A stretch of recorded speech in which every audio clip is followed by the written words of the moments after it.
Good evening, Milano. Good afternoon, Toronto, Miami, and San Francisco. I'm very pleased to introduce this tasting, which will be dedicated to a real excellence of a wonderful territory, which is just an hour away from Milan, from where we are now.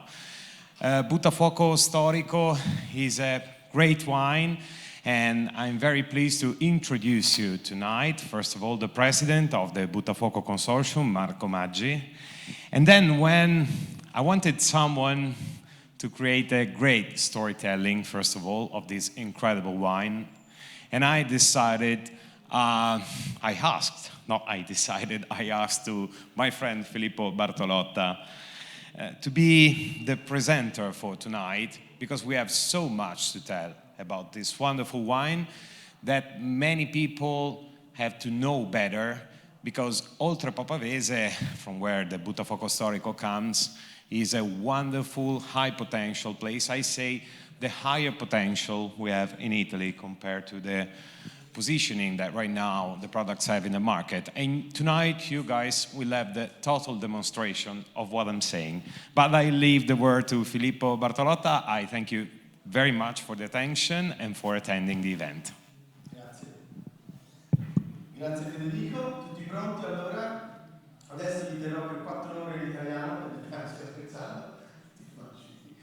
Good evening everyone. My name is Filippo Bertolotta. I've been browsing this country, a lot of vineyards for the past 20 years, and whenever I'm asked to lead a tasting masterclass like this, I always feel more as of a student. The longer I am in this business, and the more I understand that should you want to really get to know a wine, there is only not just a tasting, you taste like thousands of wines a year, but the main thing to do is just to hop on the plane whenever it's possible, get a train car, and just go visit the places, meet the people, share some dinners and lunches with them, and have a conversation about it. Because I do have the feeling that landscape can actually say much more about a wine than we actually are brought to think. What I'm trying to say is that just if you are a wine expert, then you already have expectations, right? You know that you're going to visit an area, you maybe have read something about the soil, the varieties, etc., etc. But driving through a wine area, I think we should all be able to see what wines am I expecting to drink here. And the thesis that what I want to prove today is that Buttafuoco Storico is possible to, if you drive through the landscape, and I'm going to take you there, I'll do my best to take you there. I think if you just drive there, you'll understand what I'm talking about. And so, what are the key features of this wine? What's going to happen now is that I'm going to give you a little bit of an introduction to everyone, and then we're going to go for 8 wines of different vintages, but don't worry, we're going to touch base on each and every one of them. And there's going to be 3 lots. 2 wines, 4 is the second lot, and then another 2 wines at the end. So what do you see? Should you be driving to Oltre Papavese from Milano is 1 hour drive. If you drive from, I don't know, say we are right in the middle of Italy, okay? You have Portofino, 1.5 hours away on the west coast in Liguria. Torino is another 1.5 hours drive. And then from Trieste is Venice, 4.5 hours drive. Think about this. Think about Buttafuoco Storico as a cello, okay? Like that. It's just like a beautiful cello that is located right in front of the Po River. So the Po River is the longest river in Italy, with its 652 kilometers. I remember from when I was a kid, because we studied geography much harder, I think, than we study today. The longest river in Italy. So from Milano, you drive on the Pianura Padana, which up to 1 million years ago, the Pianura Padana was an ocean. Flat land, okay? 1 hour drive, flat, flat, flat, super flat, 0 meters above the sea level. And all of a sudden, you have to do one thing. You have to cross the Po. That's why the overall area is called Oltre Po, so over the Po River. Once you cross the river, what's going to happen is this. Your car, all of a sudden, is going to see bumps. Like bumps because the roads are not that great, but actually bumps because it's like these little hills around 300 to 400 meters above the sea level, with totally covered in vineyards. So what kind of wines would you expect from it?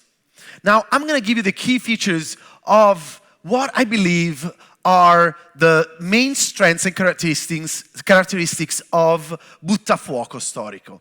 Number 1 is mountain.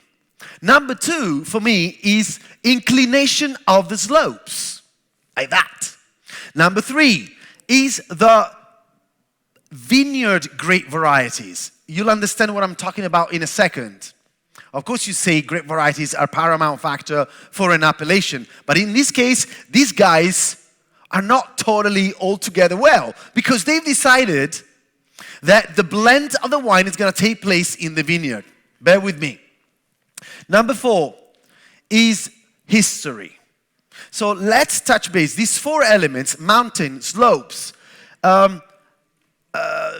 grape varieties composition, and history are the 4 features for me to understand Buttafuoco. The overall appellation, just to clear out some doubts that we all have, because Italy is paradise for any wine lover, but at the same time is hell, because it takes years and years and years to understand all the DOC, DOCGs, IGTs. It's bonkers. So what happens is in Lombardia, the region where we are, in Lombardy, 65% of the total wine production is produced in this appellation, in Oltre Po Pavese. It's the 4th largest appellation of Italy. So you imagine you have Prosecco, Chianti, Asti, and then 13,500 hectares of vineyards. It's like a Fort Knox of winemaking in Italy. And so you might be wondering, if it is that important, how come that we never heard of Buttafuoco? Not many people have heard of it.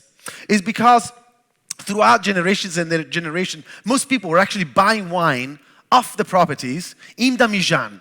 That's a true story about Italian winemaking everywhere you go. And then when all of a sudden, as of the mid-1980s, Italy started to raise their head as quality winemakers, Buttafuoco wineries and Oltre Po Pavese wineries were too small to actually show their labels. Oltre Po, within the Oltre Po Pavese DOC, there is the Buttafuoco DOC. The grape varieties in the Buttafuoco DOC are Croatina, Barbera, plus another bunch of varieties. But right now, let's focus on this. Croatina, massive varieties. Barbera, very light varieties in tannic terms. In the big appellation, you can use anything between 25 and 65% of either variety. I'm not going to mention any other things, but I want to get back on this for a second. 25 to 65% of either Croatina or Barbera. Now, Croatina is maybe the thickest skinned variety in Italy. Or, as a matter of fact, one of the thickest in the world, okay? So, tannins, tannins, tannins, tannins. Barbera is impossible to find one single molecule of tannin in Barbera, even if you just use the stalks in fermentation. So you understand how if you produce a 65% Croatina Oltre Po, Buttafuoco, or a 65% Barbera, chances are that these wines are going to be totally different. So now that I gave you the overall situation of the area, let's take a step back and let's go back. Mountain, slopes, great varieties, and history. Mountain. The Buttafuoco Storico is located in the northernmost part of the Apennine range. Apennine is the backbone, is the spine of Italy. It starts basically from Sicily and it goes all the way up, straight up. But at one point, between Tuscany and Emilia-Romagna, this backbone goes like that. It goes like an L shape, all right? And instead of going north, south, north, all of a sudden it goes east, west. Buttafuoco is in the Apennine mountain range, the oldest mountain range of Italy. So the mountainy aspect is what I'm expecting to get in these red wines. So what does it mean? It means that you will find some minty thyme, some balsamic action, and a little bit of verticality. In wine, verticality is something that is kind of like a wine that is reactive, that is not flat, flabby. This mountain range here is parallel to the Alps, okay? We're going towards Liguria like that. And the hills go down this and the other way. Usually most of these vineyards are south to southwest exposed. They need maturation. So mountain is the first thing. Slopes. Why did I bring slopes in one of the key factors? Because if you were to go in some of these vineyards, you might want to get there with a rope.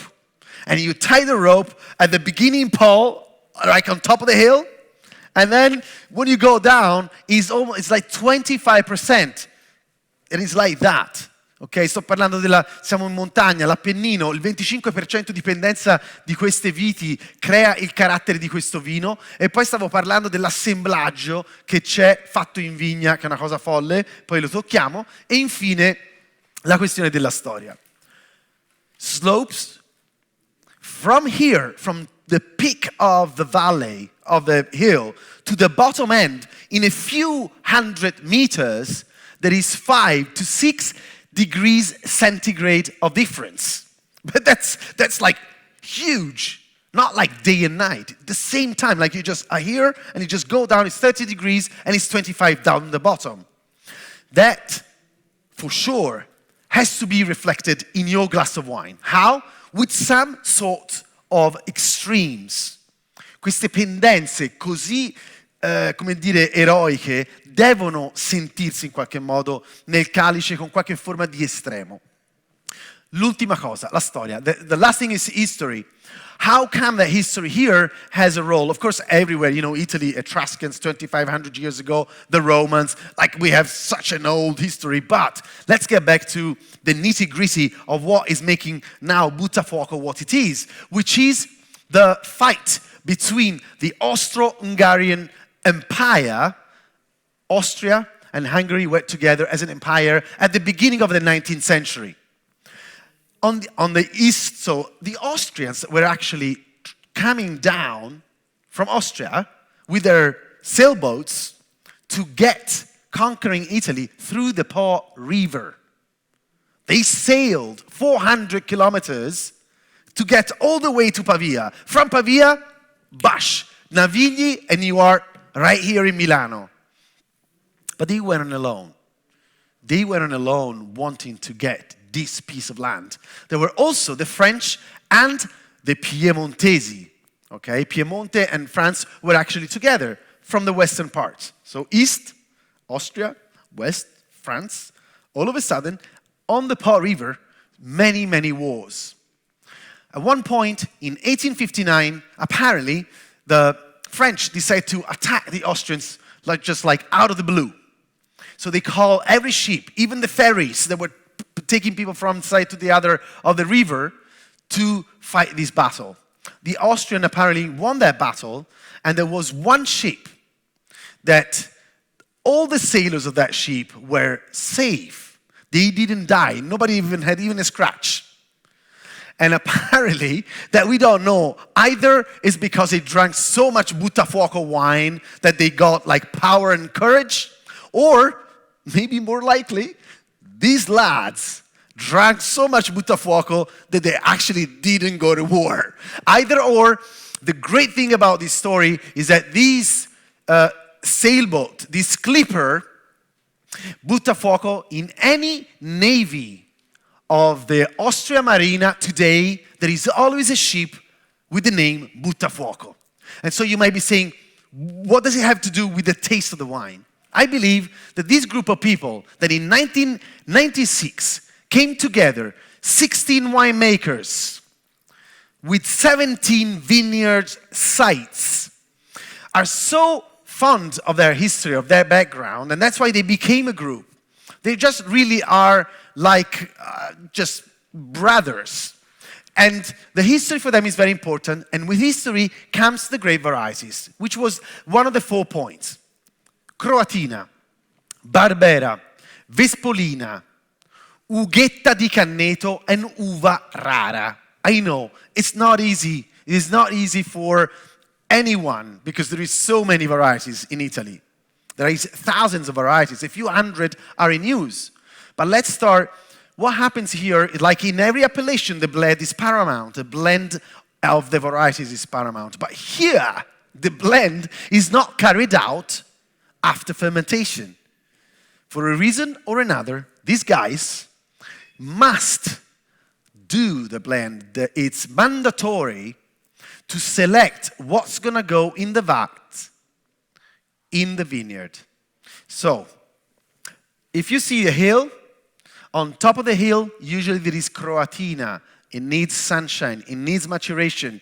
As they go pruning or just running that vineyard, they're going to make sure that Barbera is going to be pruned accordingly. And same goes down the bottom for Vespolina, for Ughetta, and Uva Rara, which is like a very open bunch variety.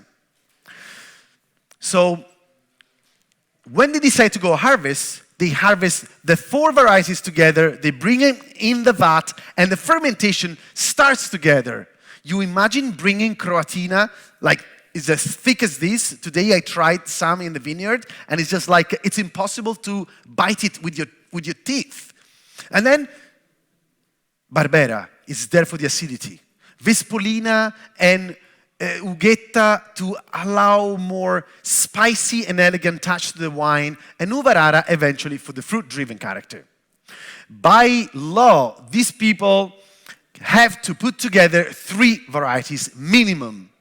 So usually is 50 to 55% Croatina, 30% Barbera, and the remaining bunch, everyone has got his own recipe. So you might find more Vespolina, more Ughetta, more Uva Rara. I think I mentioned all the bits and bobs that for me were paramount to get into the world of the magical world of Buttafuoco. Now, let's get our noses into the glasses to see if those 4 parameters actually make sense in terms of their expectations. Now, why did we split the tasting in 3 bits? Is because the first 2 wines belong to a given area. What I didn't say, which is maybe the most important part, is that the cello is divided in 3 lots. You have the top end towards the Apennines, which is mainly clay. Clay usually gives tougher wines, stronger wines, but also with a little bit of kind of like salty bites. In the middle, you would have the sandstone, l'arenaria. And at the bottom, of course, going towards the plains, you will find more on the pebbles, alluvial soil, and as a result, the wines tend to be a little bit more fruit-driven and less tannic, I would say. So today, the first couple of wines I'll tell you why in a second, on the pebbles. The 4 wines in the middle will be on the sandstone, and the last wine will be the wines of the, we begin with the clay, we go with the sandstone, and we finish with the pebbles. Now, there is an issue about number 2. Soprattutto, allora, per i nostri ospiti italiani non c'è un problema, vero? O sì? Allora, il vino numero 2, se lo prendete e lo portate al posto numero 7. Quindi, scusatemi, al penultimo. Ok? Per la nostra sala milanese siamo tutti contenti con questo piccolo, un vero e proprio arrocco degli scacchi, ok? For our friends in San Francisco, Toronto, and Miami, wine number 2, you should move it to place 7, and wine number 7 goes to place 2. No? Ah, ok. Quindi va bene così, come ho fatto io? Il 2 va al 7. Ah, ok, allora... Ok. Torna così? Ok. I hope our... Okay, so what I'm going to do, though, is going to be quite simple. I'm going to mention the name, the label, and the vintage, so we're going to make sure that what we taste is what it is. Let's begin. Wine number 1 is the Buttafuoco from the club. Every year, the club creates a unique blend for the mere purpose to allow the smaller productions to be able always to have a bottle to go around the world. So, in other words, every year there is a winemaker that is chosen among the 16 people, and they select a blend. This blend tends to be, in this case, belongs more on the clay hills, okay? So we should expect more of that fruit-driven nose. The vintage of vino numero 1, the wine number 1, l'annata è 2015. So 2015 was a pretty hot vintage, so maturity wasn't an issue. Okay, on the nose, immediately, I get that element that I was calling about the balsamic. Now, balsamic in wine terms sometimes could sound a little bit, people think about vinegar, right? Balsamico, I think it's better if we start describing, for instance, eucalyptus, mint. Do you know, like that Amaro called Fernet? A lot of these wines have got this beautiful, medicinal herbs character, which in a way reminds me, Croatina is used in Valpolicella for the Amarone. So when Croatina thing would age, and most of these wines would age in oak for at least 2.5 years on average, I think there is a development of these enzymatic reactions while Croatina polymerizes, becomes more complex, it develops these kind of aromas. Lots of dark prunes, right? This is all about the prunes, not even the cherries.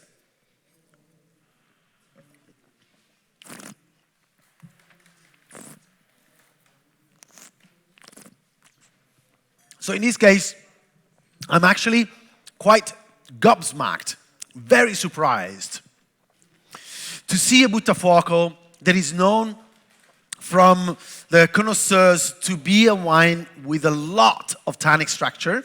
In this case, there is a lot of extraction, a lot of fruit, a lot of maturity, but not that massive astringency that I was expecting. So it's quite round, quite smooth, very smooth, there is a volume on the palate that is actually quite explosive.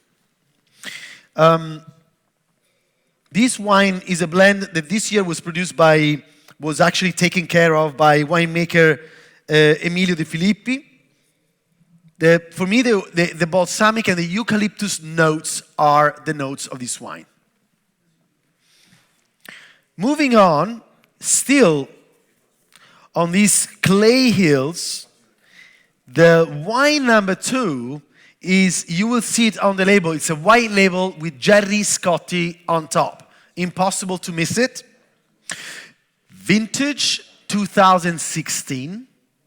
And once again, it's more based on the clay. So clay, sandstone, and pebbles is like this. From the south going north towards the Po Rive is clay, sandstone, and pebbles.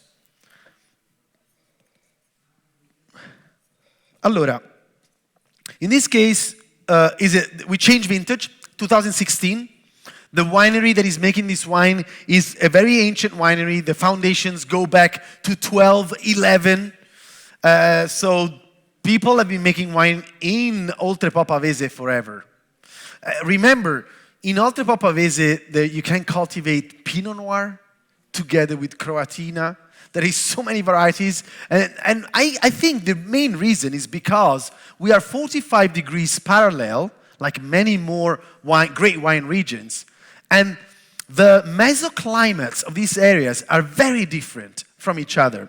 2016, I love it. In general, I'm enjoying this 2016 Buttafuoco a lot because I find them more reactive than the hotter vintages. In this case, the wine is less extractive. You can see by the color, it's way more transparent. Maybe the acidity can be a little bit higher. This wine comes from old vines. The average of the age of the vine is 25 years.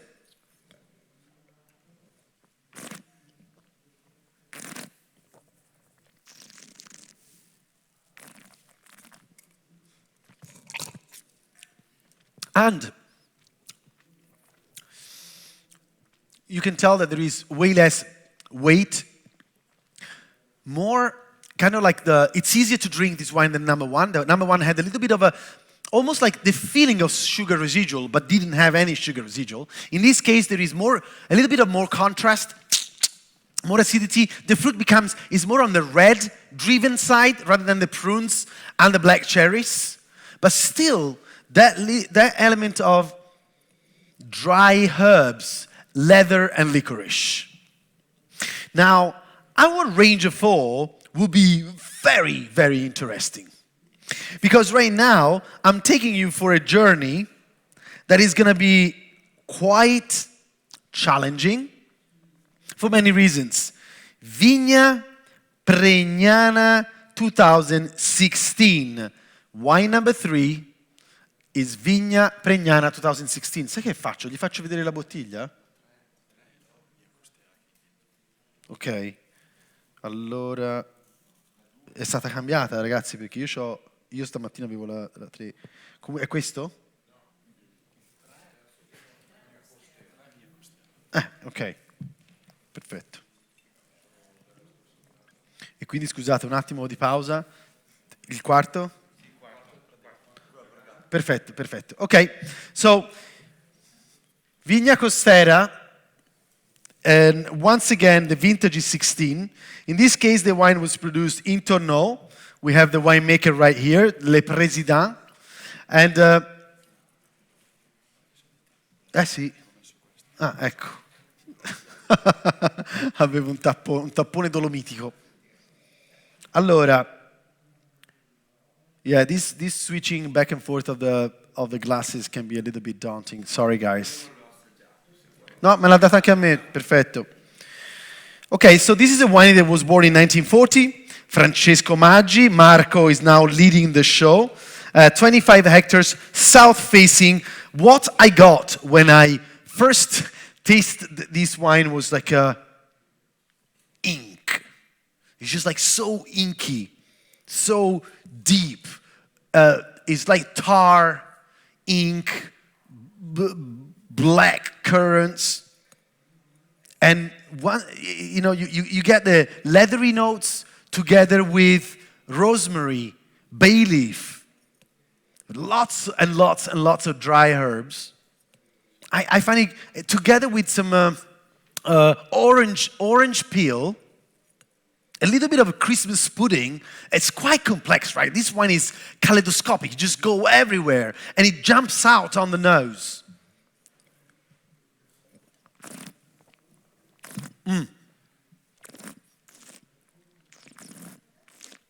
Okay, now we're beginning our journey for real. Here, I'm getting in the mood of what I said before about mountain, because the wine is just like when you drink it, you go like, it's reactive. Like you get these walls of a fortress that builds up in your palate. The tannins are important, but at the same time, there is one word to describe this wine for me. It is juicy.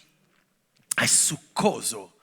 Here, there is so much fruit to chew, so much sweetness with no residual sugar. Once again, this is the maturity that was achieved in the vineyard. What these people do is a little bit crazy. They put themselves in the most dangerous position to get grapes done in the vineyard, and they blend them and they have to ferment them together. You're loonies. You're just giving yourself so much work, so much more work. But that's what makes it beautiful. One of a kind. This is a vineyard variety blend. And you can tell there is something else that I think is making the wine very jumpy in a good way. Jumpy, like very reactive. Is some vein of sapidity, we can say, salts a little bit. So I think it's very actually easy to drink the wine by itself, okay? Because for a lot of people, buttafuoco is like, you're never gonna drink me. You have to eat me, okay? But things have changed. Buttafuoco, as of these current vintages, is becoming way more elegant wine than has ever been before. Quindi mi confermi che a questo punto passo? Perfetto. Allora, in questo caso vigna pregana. Guardate, questa è l'etichetta, giusto per non confonderci. This is the label. La vigna pregana is an organic run vineyard.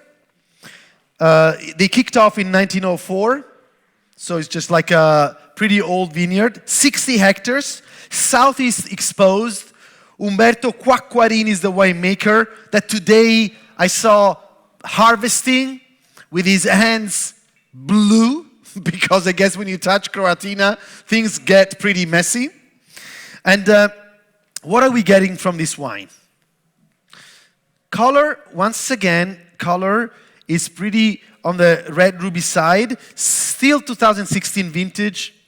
This vineyard, by the way, when you just drive up and you get on the hills of the Buttafuoco, you can see this vineyard just across one valley, because there is the valley of the Verza. You can see a beautiful, I hope it is an oak tree, but we don't know. It looks like an oak tree from the distance. Some of the winemakers are nodding. And it looks like one of those Eden-like vineyard. Oak tree, the meadows, and then the vines.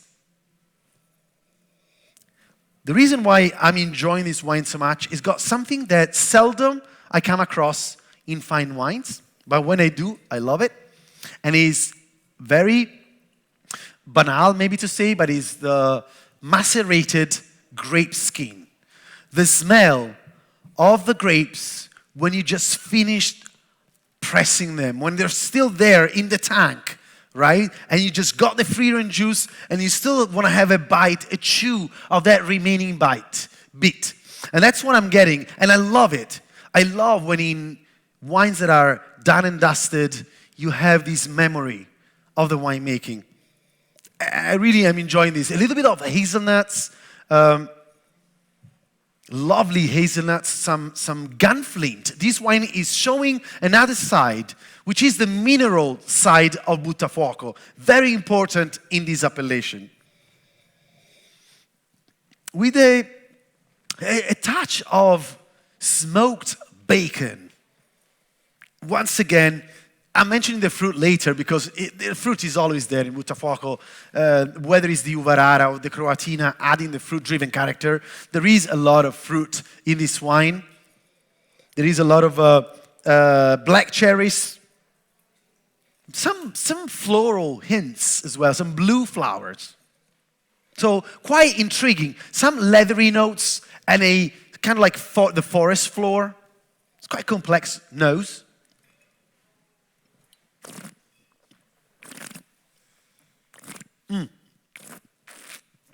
The palate is pretty round, very dry. I like it. A little bit of oak spices in the end. I'm getting some vanilla, some cinnamon, and a touch of black pepper. There is a little bit of spiciness that comes through this wine that is actually very well made. I find it a very modern interpretation of Buttafuoco, and yet, interesting enough, this is the only wine tonight that is fined not in barrique or tonneau, like in all the other cases.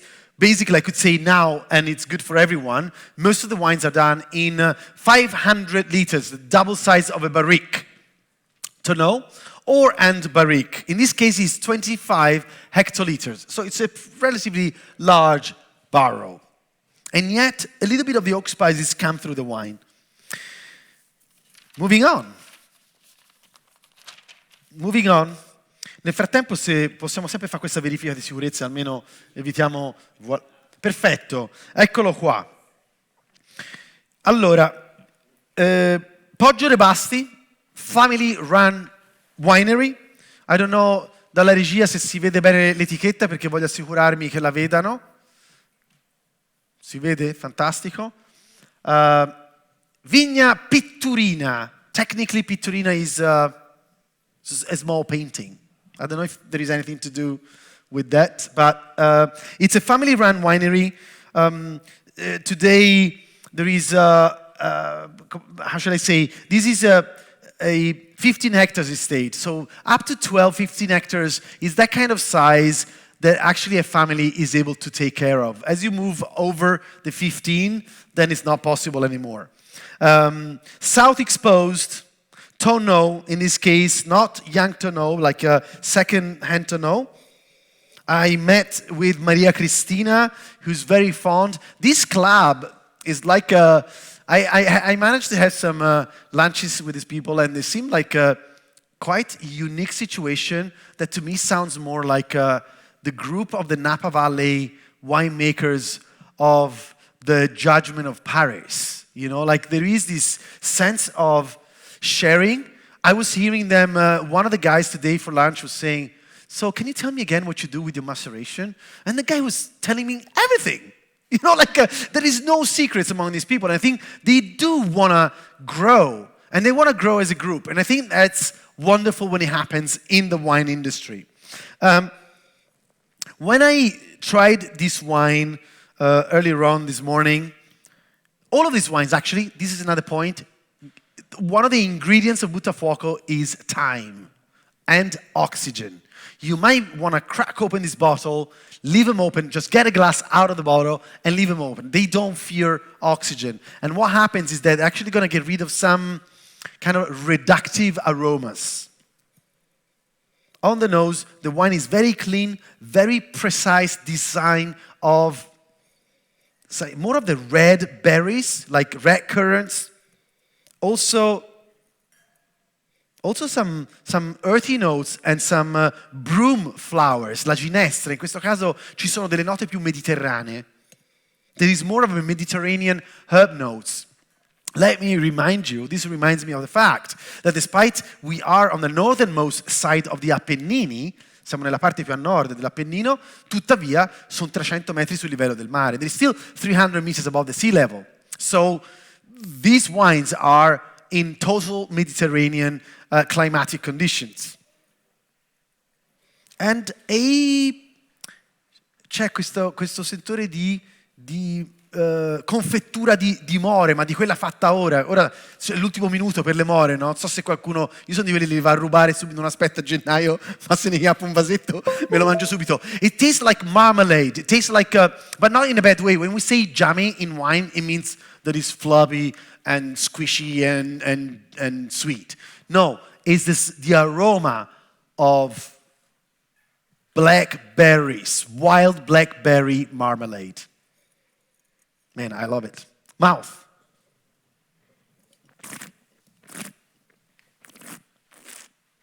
On the palate, the wine kicks off with a super sweet on the tongue.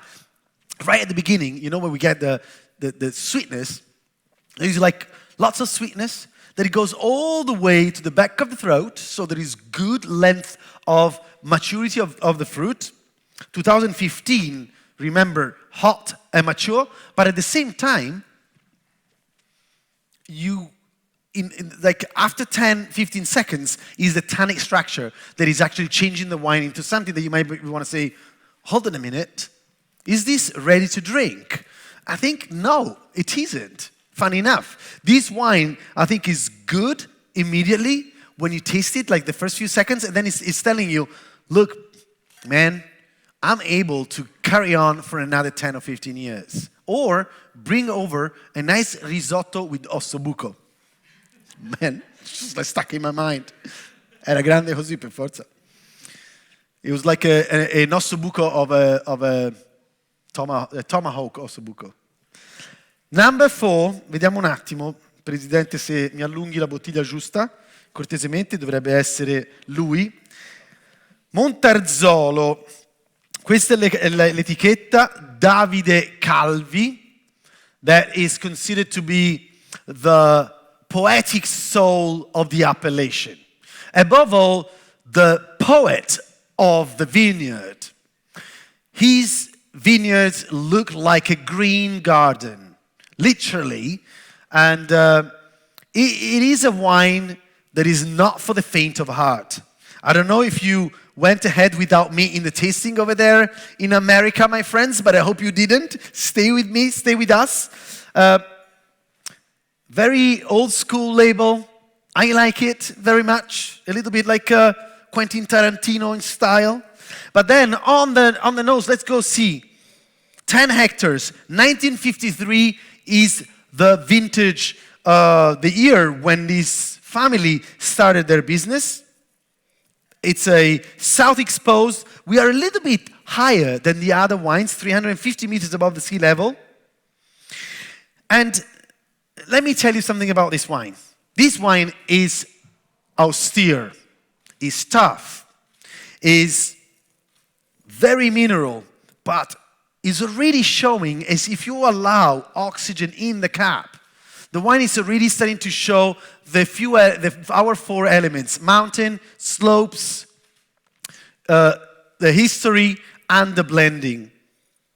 There is, once again, that macerated skin, some raisins, lots of beautiful raisins. And the balsamic action here is very intense. It's more on the really medicinal notes. Cola, that's one of the things that I wasn't getting at the beginning. It's all about the roots. It's like a rhubarb and cola. And again, the inkiness, that a little bit reminds me, when I get the inky this kind of like more Piemontese style nose, rather than Veneto with the Amarone. Tar.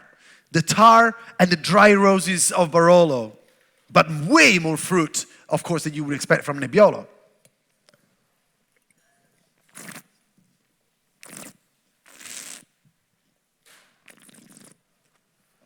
Okay. I mean, give me a second. What's happening? You see that I drank the wines. It's 10 o'clock in Milano. I'm not driving. I'm taking it easy tonight.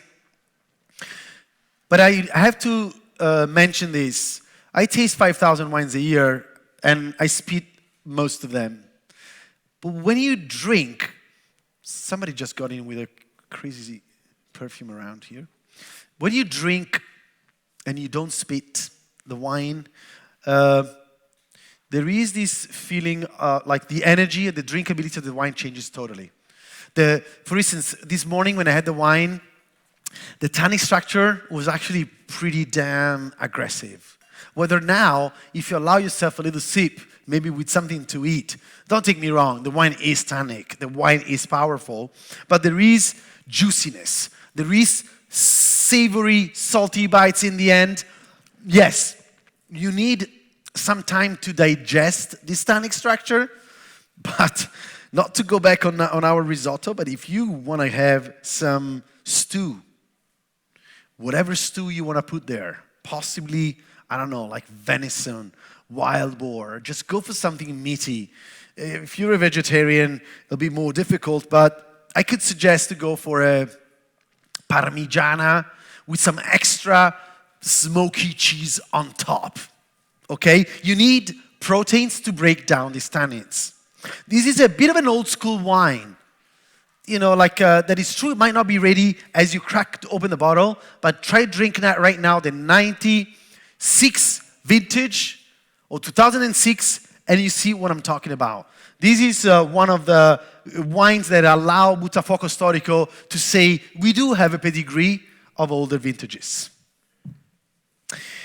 Moving on, a questo punto speriamo di aver fatto bene con le bottiglie, perché se vado bene c'ho Pian Long.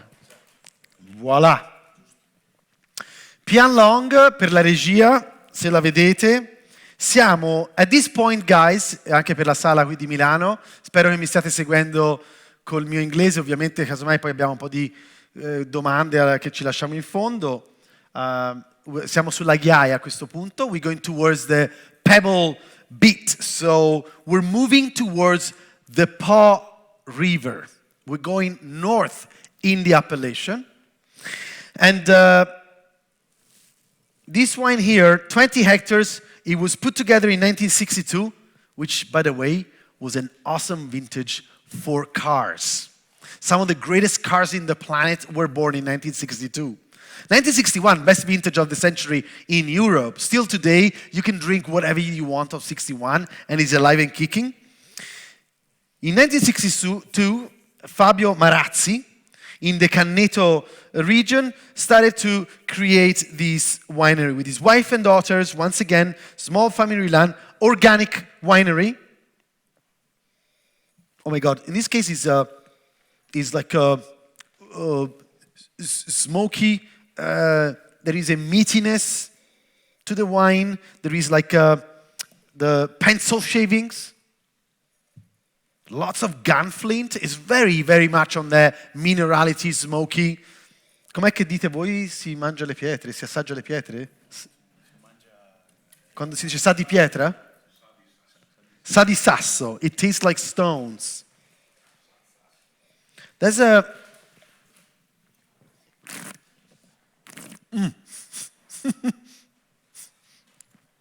Oh my gosh. Oh. 2017. This wine is like an emperor, baby. Okay, now here the tannins can be a little bit tough to digest.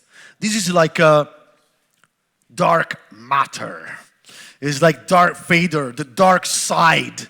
You know, it's just there is so much going on in this one. It's just like so tough.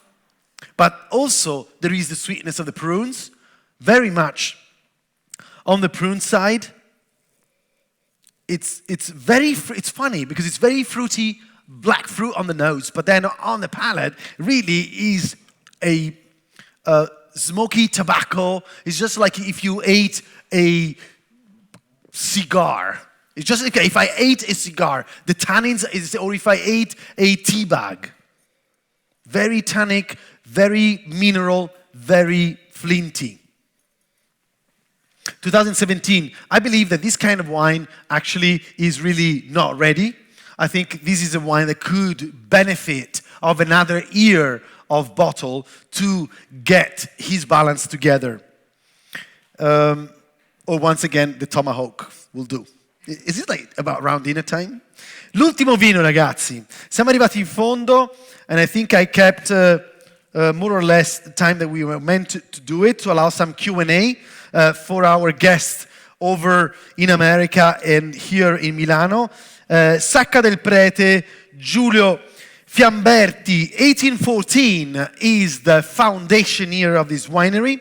Questa è la bottiglia, just to make sure that you guys are drinking the same stuff that we're drinking together.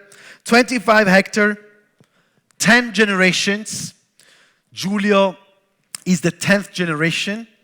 Giulio is actually a guy that knows everything about Buttafuoco and Oltrepò Pavese. If you want to learn something, just give him a shout and you can write a book about the place. Historical facts, anecdotes, everything.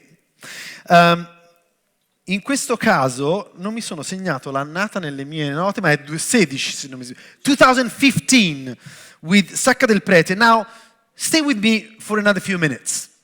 One other interesting thing that I didn't mention during the introduction is that these vineyards, right, like this, like this, deep, bam.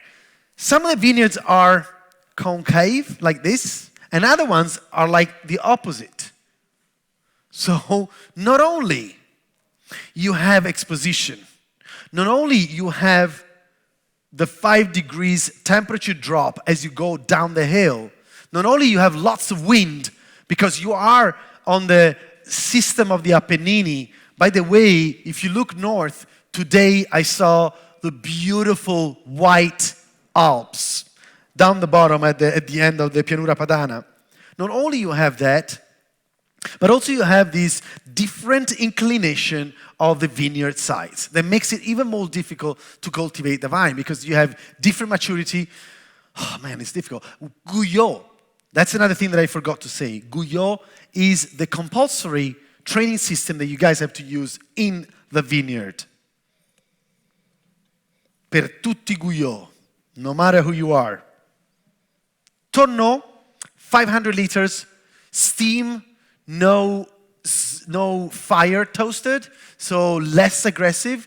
The 500, the tonneau is becoming a little bit of I had the feeling, a little bit of the kind of oak size that these guys like to use for their blend. What else can I say here? First of all, I'm getting lots of gunflint. So the last 2 wines are showing this minerality. I love the orange, the blood orange that I was getting also on wine number 3. Smoky, gunflinty. The wine goes through 60 days of post-fermentative maceration. So fermentation is carried out, and then the grapes together with the juice would go in concrete vat, and it's going to be kept there like they do in the old school Langhe, Barolo, and Barbaresco. Today it's become a little bit of a fashion. Everyone is doing like a lot of days of maceration to extract more, but not just extraction. The paradox of long maceration is that actually you do not extract as much because the cap is there and the juice is there, so you're not going to grab more stuff. But the wine is creating some enzymatic reaction that allow more complexity, more monoproteins, more length into the wine.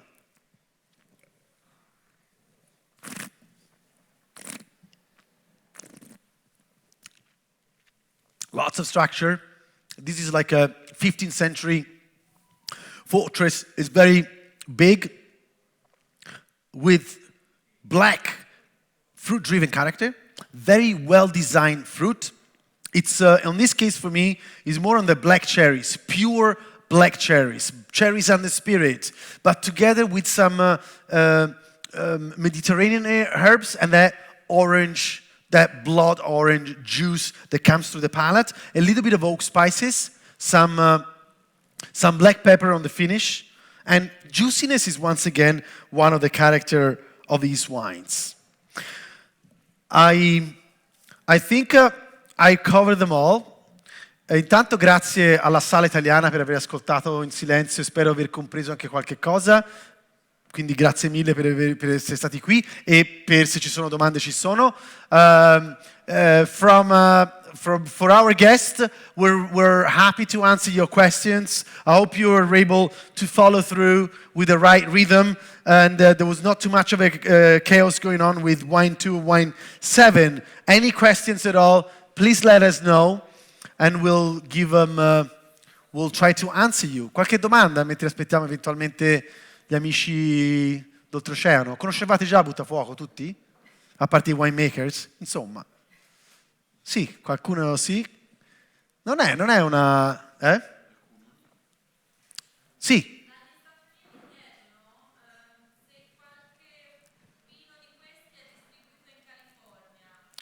Allora?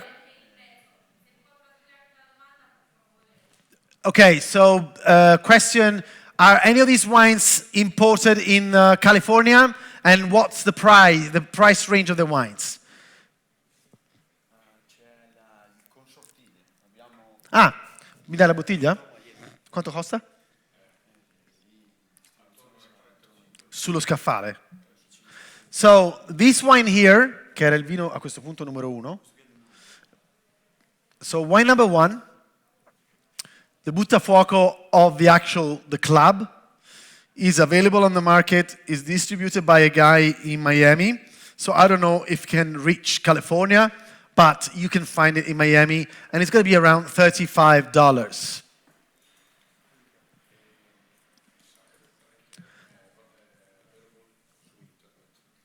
This wine here, Sacca del Prete, Vigna Sacca del Prete o Fiamberti, you can find it online in case you're interested. E il prezzo? And once again around $35. Scusate, ho perso qualche domanda della sala qui a Milano? Qualcuno voleva domandare qualcosa? Well, the price of Vigna Pitturina is around sui €20. So in Italy you can find these wines more or less around €20, which doesn't suck at all. Non è male. Cioè, questi sono vini, secondo me, che hanno un carattere, che dimostrano il carattere da dove vengono, questo aspetto montano del vino, questa austerità talvolta, questa verticalità emerge con dei tratti, forse con dei tratti di rusticità, però poi dopo tutto a un tratto c'è il succo e il sale che li rendono all'improvviso eleganti. C'è qualche altra domanda? From San Francisco, do they use French oak? Sì, they use French oak with the barriques is all French. Tonneaux are all French. There is a guy with wine number 4. Wine number 4 was Slavonian oak, 25 hectoliters. But most of them are actually using mid-size French oak. Another one from San Francisco, 60 days of maceration. Is that common for all the wines? No, not at all. 60 days maceration. So the long macerations, I remember 2002, I wrote an article for the Cantine magazine on Barolo, and I had a lunch with Domenico Clerico, that is not with us anymore, and a bunch of vigneron. And I remember one of the guys that brought the wines to lunch, we were asking questions about how long do you do maceration for? And the guy said, I keep my Barolo for 55 days of maceration. Everyone else laughed at him. So the long days of maceration, by the way, the guy was Roagna, that today is one of the most expensive or cult wines in the planet, but everyone else around in 2002 still considered the long maceration with the submerged cap maceration crazy, because like fathers and grandfathers used to do. Now they found out that if you do it properly, that could add up a lot to the wine. To be honest, here in Buttafuoco, I think there is only this guy that is doing the 60 days maceration. Thank you. Altre domande, ragazzi?